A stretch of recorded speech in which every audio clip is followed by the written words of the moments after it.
I got so much motherfucking design on right now. Break it down, bring it back, make it clap. I got 3 old thoughts, new block, wear that thing. Bitches on my line, and you know. Assalamualaikum warahmatullahi wabarakatuh. Saya Ulfa Jimadila NIM 2522152 dari kelas PTIK 2D. Baiklah, di sini saya akan menjelaskan materi tentang sistem basis data mulai dari bab 1 sampai bab 4. Di sini saya akan menjelaskan materi bab 1, yaitu konsep basis data, di mana data adalah representasi fakta dunia nyata yang mewakili suatu objek atau manusia, benda, dan lain-lain yang disimpan dalam bentuk teks, gambar, bunyi, dan simbol pada kombinasi. Jadi, basis data adalah kumpulan dari item data yang saling berhubungan satu dengan yang lainnya, yang diorganisasikan berdasarkan sebuah struktur tertentu. Jadi, sistem basis data itu adalah kumpulan pada tabel yang saling berhubungan dan kumpulan program yang memungkinkan beberapa pemakai pada program lain. Di dalam sistem basis data terdapat beberapa komponen, yaitu yang pertama perangkat keras atau hardware, yang kedua sistem operasi, yang ketiga manajemen sistem, yang keempat pemakai, yang kelima aplikasi atau perangkat lain. Di dalam basis data terdapat beberapa tujuan, yaitu yang pertama mengatur data atau mengorganisasikan data agar diperoleh kemudahan kecepatan dalam pengambilan. Yang kedua, tidak ada duplikasi data sehingga konsistensi mudah dan mudah dijaga. Yang ketiga, data tidak tergantung pada program aplikasi.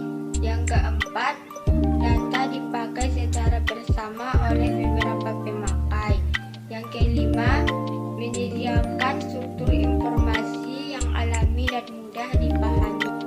Manfaat dari basis data adalah yang pertama, kecepatan dan kemudahan, yaitu kecepatan dan kemudahan untuk menyimpan data dan melakukan perubahan.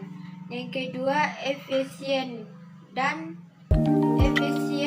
penyimpanan. Efisien dalam penyimpanan ini adalah efisien dalam penyimpanan data, untuk menyimpan data. Yang ketiga, keamanan. Keamanan ini adalah untuk melakukan keamanan dalam database. Yang keempat, data dapat dilakukan secara bersama dalam melakukan program. Yang kelima, data dapat distandarisasi oleh pengguna seperti mempermudah pengguna atau mengirim, atau data dapat bisa ditukar. Yang keenam, akurat dalam melakukan data. Baiklah, saya akan melanjutkan materi selanjutnya, yaitu DBMS, Database Management System. DBMS adalah software yang dilakukan untuk mengelola database atau kumpulan data yang dilakukan satu sama lainnya. Sedangkan tujuan dari database itu adalah memudahkan user untuk mengelola data atau memanipulasi data yang ada di dalam DBMS, yaitu yang pertama database. Database yaitu wadah untuk menyimpan struktur pada tabel. Yang kedua, software yaitu untuk menciptakan database atau untuk mengelola data yang ada di dalamnya. Yang ketiga, hardware adalah untuk menjalankan sebuah software yang ada pada DBMS. Yang keempat, operating system ini yaitu kita tidak bisa menjalankan komputer tanpa adanya sistem operasi yang tertanam di dalamnya. Yang kelima, user ini sangat dibutuhkan dalam DBMS.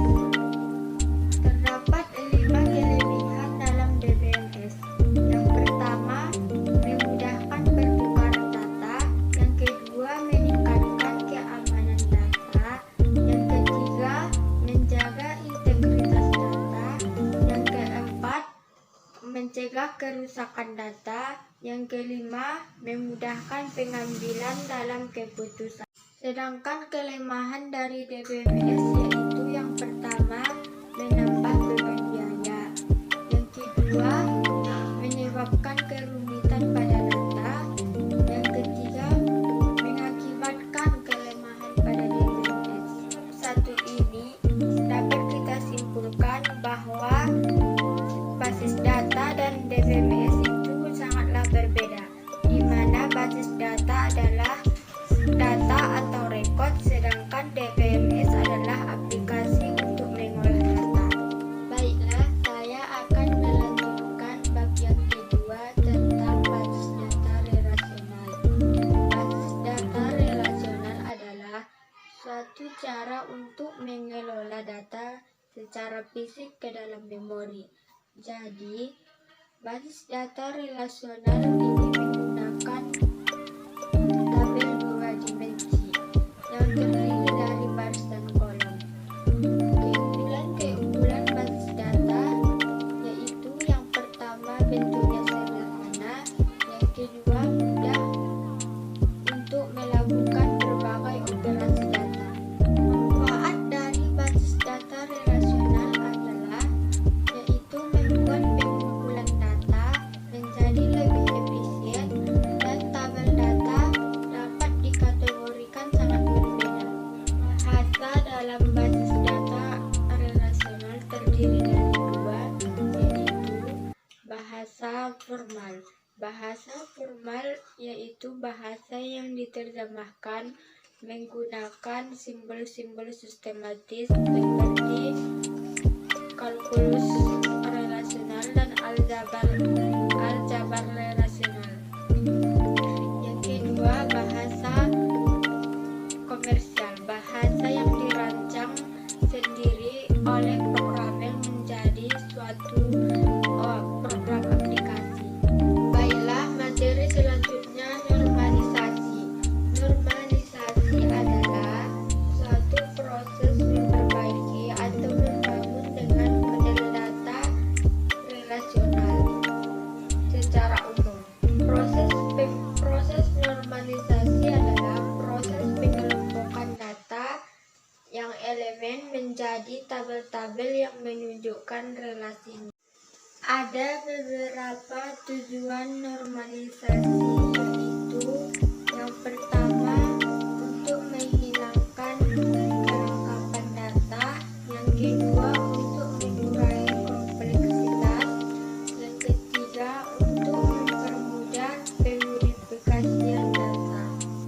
Baiklah, saya akan melanjutkan bab yang ketiga tentang siklus hidup perancangan basis data. Pengertian dari siklus hidup perancangan basis data adalah siklus yang menelusuri riwayat basis data di dalam sistem informasi. Jadi, siklus hidup basis data itu menggabungkan langkah-langkah yang diperlukan dalam pengembangan basis data, dimulai dari analisis kebutuhan dan diakhiri dengan pemantauan dan modifikasi. Terdapat dua langkah planning. Yang pertama, interface modeling dan conceptual modeling. Yang kedua, analisis. Analisis ini bertujuan untuk menganalisis situasi bisnis. Ketiga, desain. Desain bertujuan untuk mengembangkan semua teknologi. Ada dua langkah di dalam desain. Yang pertama, logical database design. Yang kedua, physical database design. Yang keempat, implementation. Implementasi ini bertujuan untuk menulis kode program. Selanjutnya yaitu tentang pemodelan data.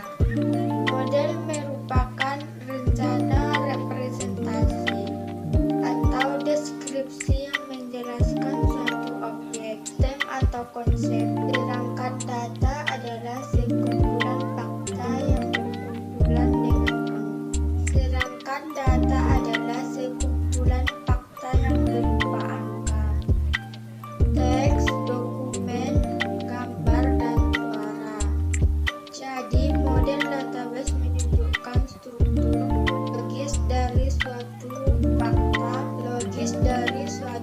berbasis data, termasuk hubungan dan batasan yang menentukan bagaimana data dapat disimpan dan dapat diakses.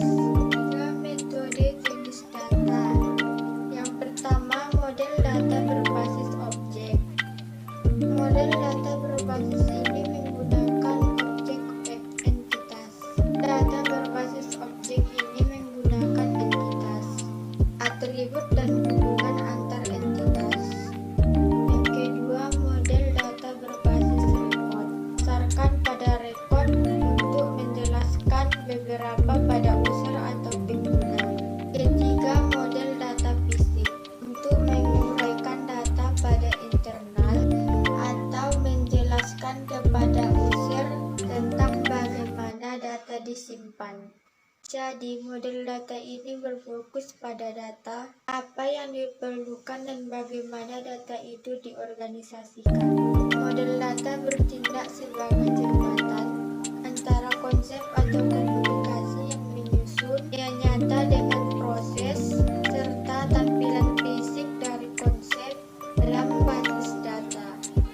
Itu saja yang saya dapat sampaikan. Salah dan kurangnya saya mohon maaf. Assalamualaikum warahmatullahi wabarakatuh. Bring it down.